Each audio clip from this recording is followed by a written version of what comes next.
की सत्तेत असून सुद्धा उपयोग नाही, शेवटी मराठ्यांपुढे सत्ता चालत नाही हे मराठे सिद्ध करणार आहेत यावेळी. तुम्हाला मात्र चळोके पळो आम्ही करणार जर तुम्ही 25 जानेवारीचं आरक्षण नाही दिलं तर. तुमची काही वाढीव मागणी असणार हो, आहे आपण का? कशाबद्दल? आपण 1 वर्षाची मुदतवाढ त्यांना द्यायची सांगितली, परंतु नुसत्या मुदतवाढीच नको.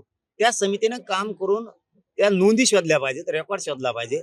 ते कक्ष बंद पडले ते सुरू झाले पाहिजेत पुन्हा. कारण प्रमाणपत्र वितरित केले जात नाहीत. हैदराबादचे गॅजेट आहेत, सातारा संस्थांचे आहेत, हे लागू केले जात नाहीत. आणि या सगळ्याच्या बाबत आपण त्यांना मागणी पण केली आणि काल बहुतेक निवेदन सुद्धा आमच्याकडून त्यांना सरकारला गेलंय. ते 25 जानेवारीच्या आत त्यांनी या सगळ्या मराठ्यांच्या मागण्या ज्या आहेत त्यांच्याकडे पूर्वी त्यांना पाठ्यात तरीही नव्यानं दिल्यात. या सगळ्यांची अंमलबजावणी करावी. नसता सामना मराठ्यात सगळे हे मात्र सरकारने विसरू नका. तुम्ही कितीही सत्तेत असाल, कितीही बलाढ्य असाल, मराठ्यांपुढं सत्ता फित्ता टिकत नाही हे तुम्हाला 25 जानेवारीला दिसत. कारण मराठा समाज या राज्यातला सगळा नोकरदार वर्गापासून ते सामान्य मराठा सगळा 25 जानेवारीला अंतर्वलित कामधंदे बंद करून येणार. दादा 25 जानेवारीच्या ज्या मराठा आणि कुणबी एकच आहे. आमचा व्यवसाय शेती आहे. कुणबी आणि मराठा एक आहे. त्यामुळं तो अध्यादेश त्यांनी पारित करावा की मराठा आणि कुणबी एकच आहे. कारण 83 क्रमांकाला मराठा आणि कुणबी एक आहे.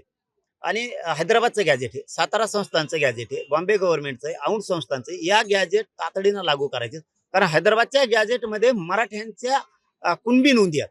सरसकट मराठा मराठवाड्यातला त्यामध्ये बसतोय. सरसकट सगळा सगळ्या स्वरीची अंमलबजावणी करायची त्यांना.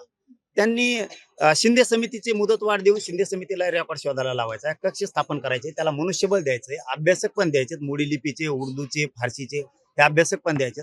त्यांनी सांगितलं होतं सरसकट राज्यातल्या केसेस मागे घ्या. या सरसकट केसेस त्यांना मागे घ्यायच्यात. अशा त्यांच्याकडे 8, 9, 10 मागण्या आम्ही दिलेल्या. त्या सगळ्या मागण्याची अंमलबजावणी त्यांनी तातडीनं करायची. 25 जानेवारीच्या आत नसता सरकार मध्ये बसून सुद्धा हे मराठे तुम्हाला पश्चाताप करायला लावणार की सत्तेत असून सुद्धा उपयोग नाही, शेवटी मराठ्यांपुढे सत्ता चालत नाही हे मराठे सिद्ध करणार आहेत यावेळी.